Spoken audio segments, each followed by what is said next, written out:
Shalawam, Shalawam Israel. This is Brother Eber from Israelite Apostolic Heritage. And first and foremost, I'd like to give all praises and all honor to Yahweh, Bahashem, Hamashach Yahweh Shai, and I'd like to send blessings out to all the Akim that are pushing His truth across the four corners of the earth. And today I've got a presentation, a history presentation, on what I like to call Alexander the Creep. The world likes to call him Alexander the Great, but he was far from great. He was evil. He was a homosexual, and he was just a straight up devil. Which is why the subheading is a great to the heathen, a creep to the chosen, because that's what he is to us. So let's get straight into it.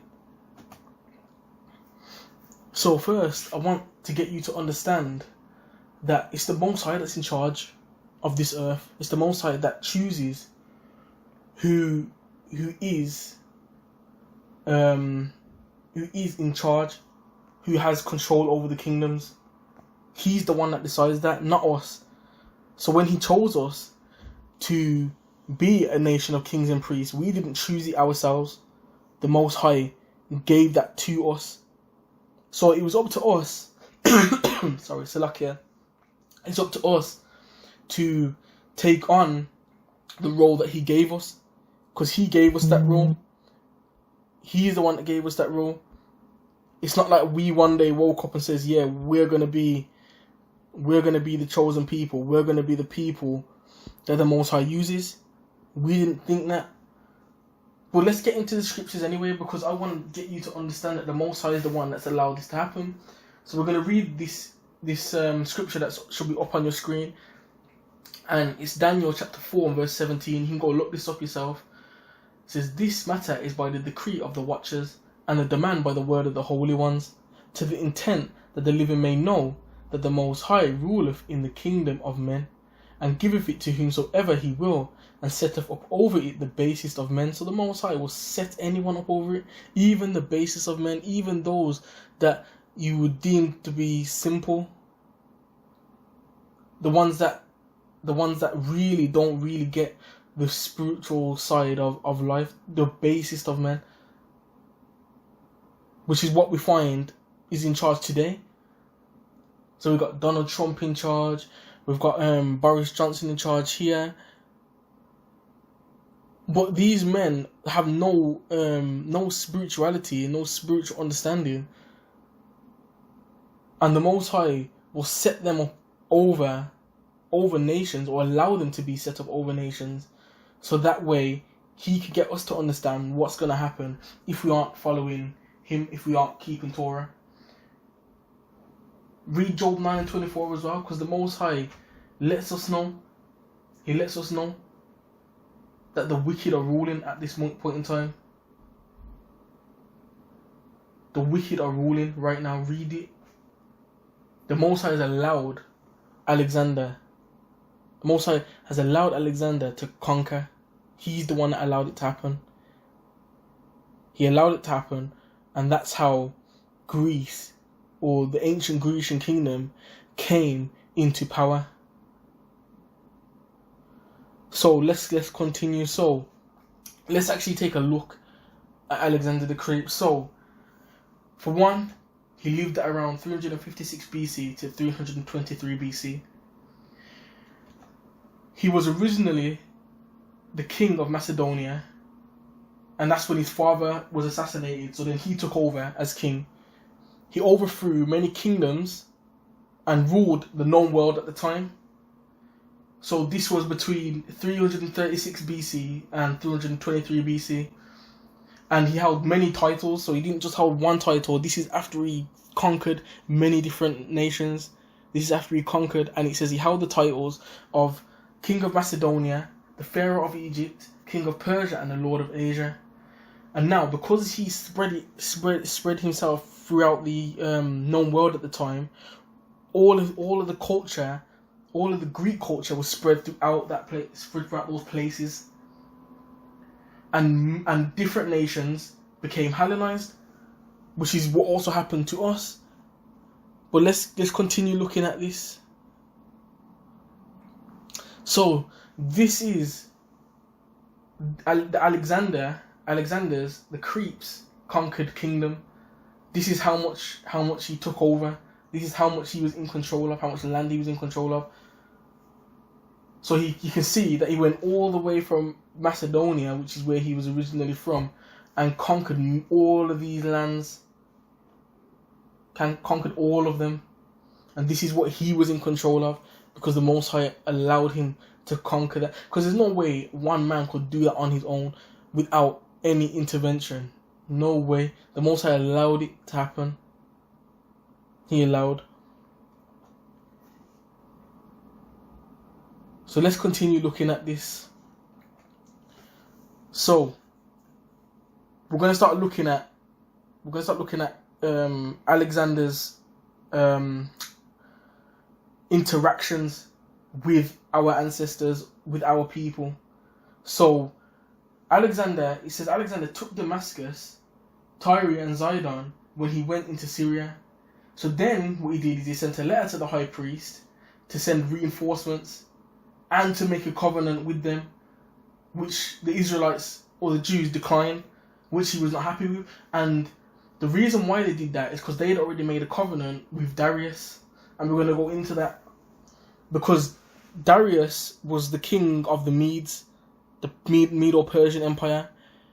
And he came after Cyrus, and Cyrus made a decree that the Israelites or the Jews could go back to Jerusalem and rebuild the temple. So he allowed that to happen, but Darius allowed them to do that and made a covenant with them that they wouldn't raise up arms against him or they wouldn't come up against him. So that's the reason why we're going to read that now as well. So it says the high priests and Jews had already made a covenant with Darius to not take up arms against him. This covenant they said they would not break while Darius was yet alive. So while Darius was alive, they weren't going to break that because they said they wouldn't do it. Because they made their word bond, because they wouldn't do that. So then this is how he reacts to it. So it says that Alexander then wants to take down the high priest and Jews to make an example, to say that they must form alliances with him. He is then given an idea by Sanballat, a Samaritan, saying that if he divides the Jews like in times past, then they can overcome them, like many nations before them. So you can see there that Alexander wanted them to make a covenant with him when they'd already made a covenant with Darius, and instead of just accepting that, he wanted to take them down. So that way all the nations round about would see that he went there and did that, and then would say, oh, if we don't follow him, then we're going to get destroyed like them. So that's the reason why he did that. And they knew that if they kept us they kept us in sin, or they divided us, then they could overcome us, because they knew historical records. They knew historical records, so they knew what they could do in order to bring us down. It wasn't difficult for them to understand that. So one, if they divided us, but then there's also times past where they've known that if we sinned, then they could come against us. Which is why in these captivities that we're in now, they've got us in these situations so that we don't raise up, so that we don't wake up, so that we stay in the position that we are in. But what they don't understand is that the Most High is slowly bringing us back to where we need to be. They don't understand that. They think that this kingdom is going to last forever, and it's not. So, continuing on. So now, Alexander then goes to visit Jerusalem. So this is when he visits Jerusalem. And it says, Alexander visited Jerusalem and was greeted by the high priest, whom he had seen in a dream. So Alexander had seen this high priest in a dream, and he was in shock. And it says he was also shown the book of Daniel, which said a Greek would overthrow the kingdom of the Persians. So now he was showing a book that was prophesying. Now he was showing the book of Daniel, which prophesied that he would overcome the Persians, the Medo-Persian Empire. And he did do that. And then it says, because of this, Alexander allowed the Jews to keep their laws and statutes in their land if they would go to war with him. So the only way he would allow them to keep the laws and statutes of the Most High is if they would go to war with him. So he kind of like gave them an ultimatum. So he wanted them to go against Darius when they'd already made a covenant with Darius to say that they weren't going to go to war against him. And that's how wicked these people are. Because what they do is they turn people against each other. So it's called divide and conquer. And that's why it says before that if you divide them, then you can take them down. If you separate them, you can take them down. And that's what they did. And that's what they do now. So, because of this, they were a vassal state under Hellenistic rule. But this was just the beginning, so they agreed to it. So they were under Hellenistic rule. So now, this was just the beginning, because this is what started to permeate Greek culture into Israelite culture and in and around the Israelites. This was the beginning of that. So, and you can read this in the complete works of Josephus, in the new complete works of Josephus. And if you read from page 84 to page 86, it's got a good chunk of information in there. So, Alexander had 4 generals. So these were the 4 generals of Alexander. So it was Ptolemy, Seleucus, Cassander, and Lysimachus. These were his 4 generals. And he grew up with these 4 generals. And they were like his right-hand men. And they helped him to rule his kingdom. So that's what they were there for. So now we're going to go into the death of the creeper. And the reason why I showed you the 4 generals is because they have a part to play after his death. So Alexander died in 323 BC, and his 4 generals took over. So they split the kingdom between them. Okay, so they divided that empire. So they divided amongst themselves. So the Seleucid kingdom took the most of Seleucus, took the most of his empire. He had the largest chunk of the empire. So for around 150 years, the Jews were either under control of the Seleucids or the Ptolemies, because there was a big war between them, between the Seleucids and the Ptolemies. So obviously when one would win, then they'd be in control. When the other would win, they would be in control. And it was like a back and forth thing. Because once they split into 4 different empires, then they were a broken nation, because they were one before. So you had Alexander, who was the king, and then you had his 4 generals underneath him. And that's how it was set out. But then obviously over time, after the kingdom was split into 4 different kingdoms, then they were a divided they were a divided nation. They were divided amongst each other. So this is the map of the divided Grecian kingdom. So this is how it was divided. So you can see Seleucus had majority. Seleucus had the most. And you can see that here. So this is the 4 divisions. And then you have Ptolemy, who took like Egypt. And you have Lysimachus and Cassander. So that's how the kingdom was divided. And you can see where the wars or the control of the Israelites would have taken place, because at this point on here it's showing that Ptolemy has most of the control of that. But obviously over time over time it would have been changing between the two. So you would have had sometimes when the Ptolemies were in control of the Israelites, and sometimes when the Seleucids were in control of the Israelites, and that's how the kingdom was divided. So let's go into, because out of Alexander, the scripture says in First Maccabees, it says that there's going to be a wicked root that was to come out of Alexander, and there was a wicked root that came out of Alexander. So it says in the Apocrypha that was taken out of the Bible, originally in the 1611 KJV, you will find the book of the Maccabees. So the book of the Maccabees, it talks you through a lot of what happened in the Grecian captivity, because that was missing. Because from Malachi to Matthew, there's a big gap, because it gets all the way up to the Medo-Persian captivity, and then all of a sudden there's just a big gap, and then it goes to Rome in Matthew.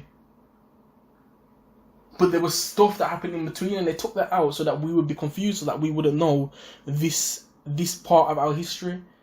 So we wouldn't know that, and we wouldn't know that Alexander, who they call Great, was actually a rapist, a robber, a murderer, a homosexual, and we wouldn't know that. We just think he was a great man that somehow conquered all of these nations, and he was a great man. But out of his nation, out of his kingdom, was going to come a wicked root. Not that they weren't already wicked, but the reason why this one is called the wicked root is because of what he did to the Israelites.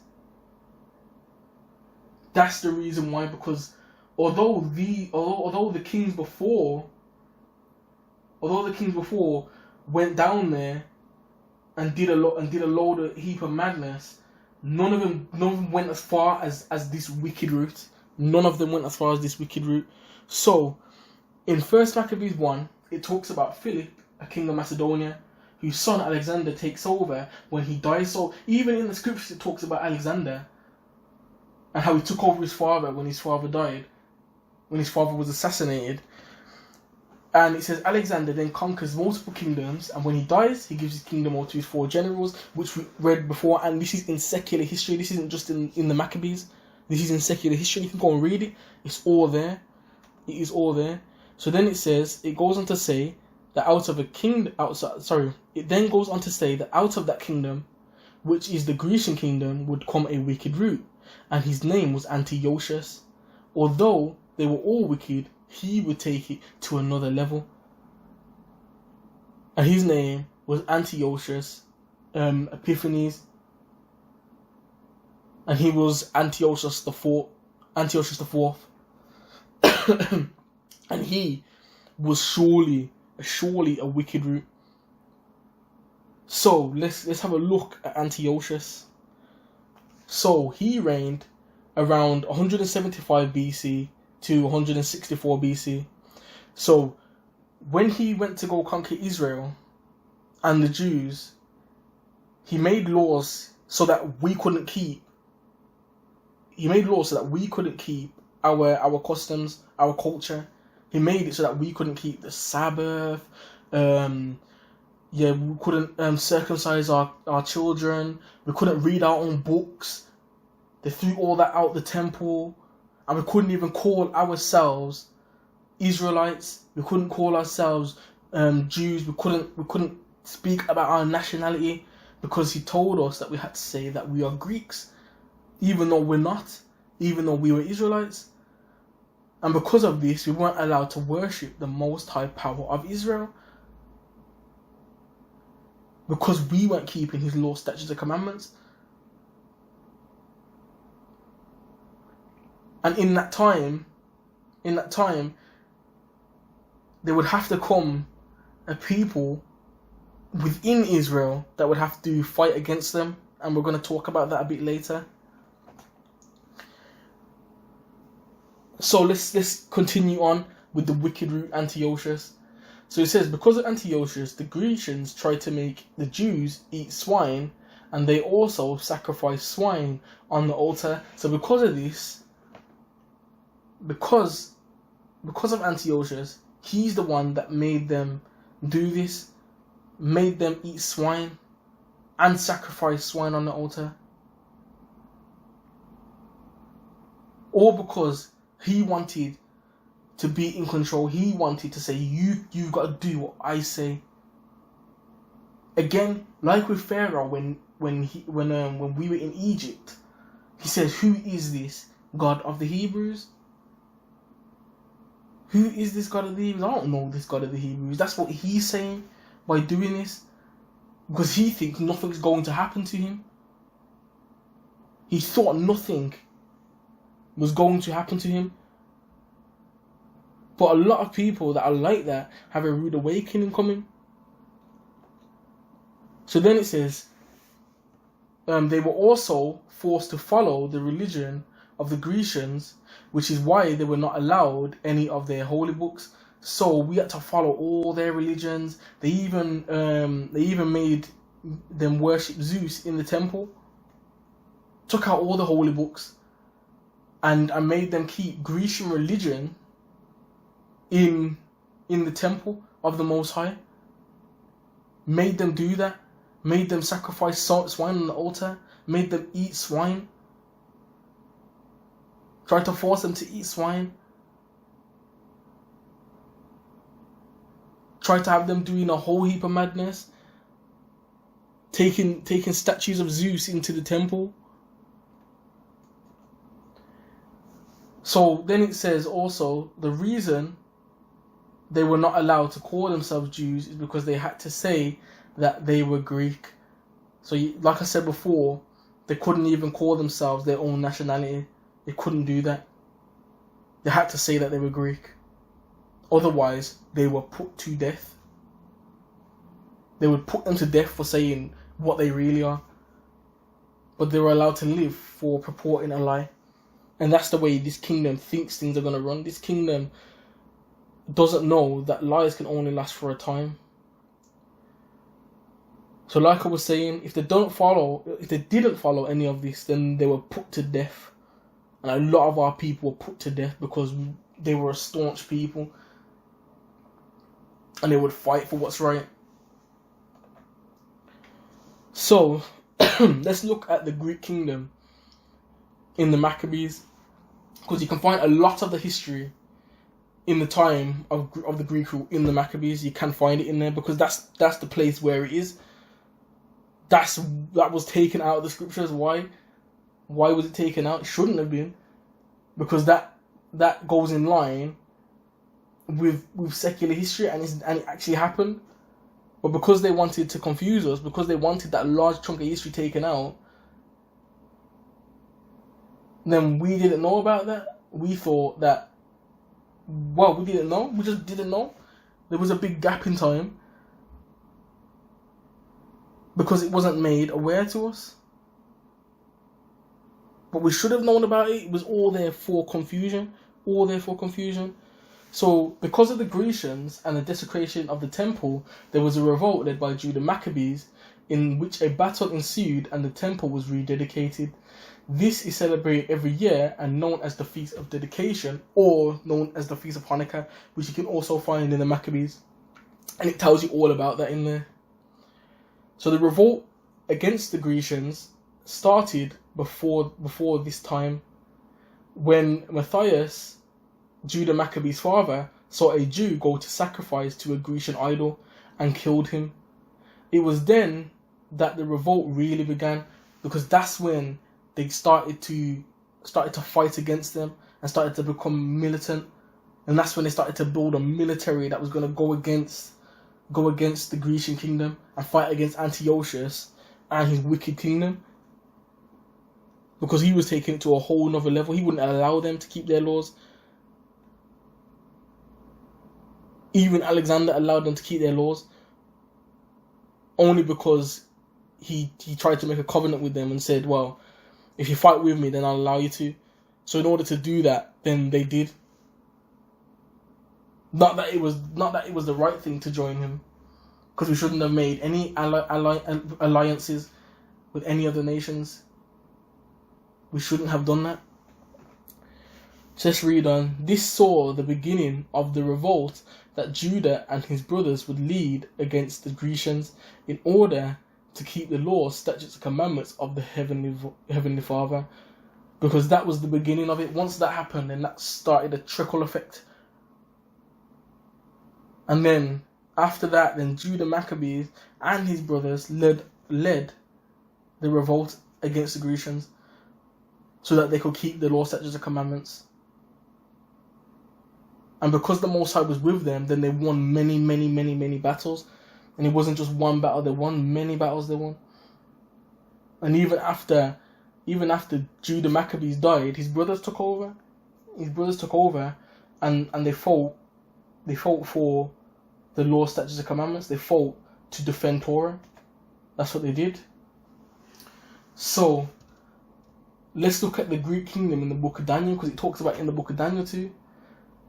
And it says in Daniel chapter 7 and 6, after this I beheld, and lo, another like a leopard, which had on the back of it 4 wings of a fowl, and the beast had also 4 heads, and dominion was given unto it. So the leopard represents the Grecians, and although they were one body of people, they would come from that 4 kings that would rule, and that was his 4 generals. So the 4 kings was Ptolemy, Lysimachus, Seleucus, and Cassander, and they were those 4 wings, and they were ruling over the kingdom that Alexander had conquered. So although they were one body, there was 4 rulers that were ruling over them, and that's what that particular thing represents. So let's continue looking at it, because there's more in the book of Daniel on this. So we're going to read this, and then we're going to have a look at what it means. So this is Daniel chapter 8, and we're going to read it from verse 3 to verse 9. And it says, Then I lifted up mine eyes, and saw, and behold, there stood before the river a ram, which had 2 horns, and the 2 horns were high, but one was higher than the other, and the higher came up last. I saw the ram pushing westward and northward and southward, so that no beast might stand before him. Neither was there any that could deliver out of his hand, but he did according to his will, and became great. So you can already tell that's talking about Alexander, because he came different directions, and he's the one that conquered northward, westward, southward, and he didn't stop until he got what he wanted. And it says that no beast might stand before him, because no other kingdom was trying to come against him, because they're seeing how powerful he was becoming because of how much he'd conquered. And it says, and so there was no one that could deliver out of his hand, so he could do what he wanted. That's what it says, he did according to his will. So let's read from verse 5. It says, And as I was considering, behold, an he-goat came from the west on the face of the whole earth, and touched not the ground, and the goat had a notable horn between his eyes. And he came to the ram that had 2 horns, which I had seen standing before the river, and ran unto him in the fury of his power. And I saw him come close unto the ram, and he was moved with choler against him, and smote the ram, and brake his 2 horns. And there was no power in the ram to stand before him, for he cast him down to the ground and stamped on him, and there was none that could deliver the ram out of his hand. Therefore the he-goat waxed very great, and when he was strong, the great horn was broken, and for it came up 4 notable ones toward the 4 winds of heaven, and out of one of them came a fourth little horn, which waxed exceeding great toward the south, and toward the east, and toward the pleasant land. So let's have a look at that. Let's go deeper into it. So the ram with the one small horn and the big horn is Medo-Persia, as it was 2 kingdoms that were joined together, and one was stronger than the other. So the Persian kingdom was stronger than the Medes. And that's what that was showing. It was showing that was the two kingdoms of Media and Persia together as one.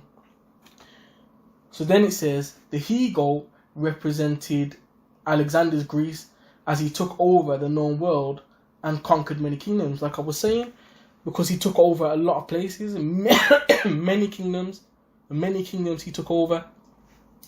So then it says, the he-goat's great horn was broken, and in its place 4 horns, which represent his 4 generals. So in its place, there was 4 notable ones, which represent his 4 generals. And his four generals are shown through those horns. So when he died, it's showing that they took over. That's what it's showing. And it says, out of one of the 4 horns, which is talking about Seleucus now, because Antiochus came from the lineage of Seleucus, would come a little horn that would wax great. And that little horn was Antiochus. And he's the one that did a whole heap of madness. He's the one that started that swine on the altar business. He's the one that did that. So let's look at like the bridge between the Roman and the Grecian captivity, because how did the Romans get in charge? How did the Romans get in charge of Israel? Or how did Israel become like a vassal state of Rome or a province of Rome? So let's look at that. So due to the Maccabean revolt, Judah and his brothers were able to gain control of Jerusalem. And when Antiochus, the 4th son, Antiochus the 5th reigned in his stead, due to his death, he made an agreement with the Jews to remove all of his father's decrees. So Antiochus' son, Antiochus V, he made an agreement with the Jews and he removed all of his father's decrees. And they were able to take control. So because of that Maccabean revolt, because of all those things that Judah and his brothers did, they gained control of Jerusalem. They managed to clean, because that's what they were doing. They were trying to clean up the land after, like when they rededicated the temple. They were trying to cleanse it, re-cleanse it, and bring it back. So continuing on, it says Jerusalem would once again be under the control of the Jews until around 63 BC. So Jerusalem was then under control of the Jews then until around 63 BC. Then it says, after conquering the Mediterranean, Rome set its sights on the eastern region. So while all this was going on, Rome was already like on the up. So they started in the Mediterranean. They conquered the Mediterranean. And then after that, then they weren't happy with what they had. Same way with Alexander, he wasn't happy with what he had. And then that's when he started to conquer different lands. And that's what happened with Rome. Again, they weren't happy with what they had. So then they set their sights on the east. So then around 197 BC, Rome conquered Macedonia, which was like the dominant state or the head state of ancient Greece. It was the head state of ancient Greece, and it conquered them. And then this was just the beginning of the Grecian kingdom's end and the rise of Rome, because that was just the beginning of it. And then it became a Roman province because they took over.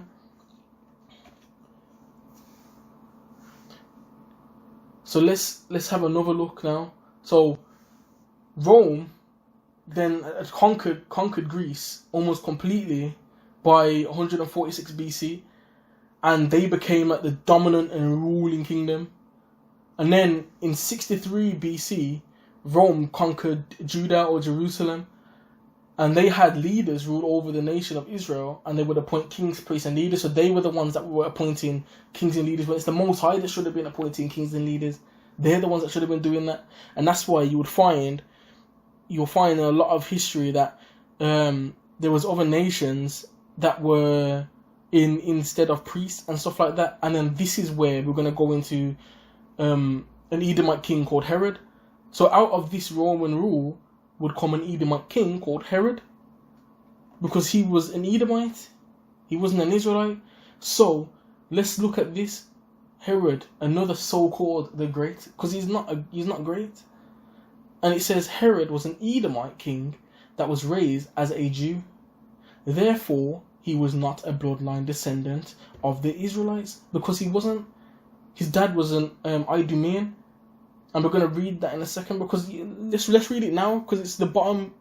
It's the bottom bullet point. It says his father was Antipater, the Idumean, because he was from Idumea.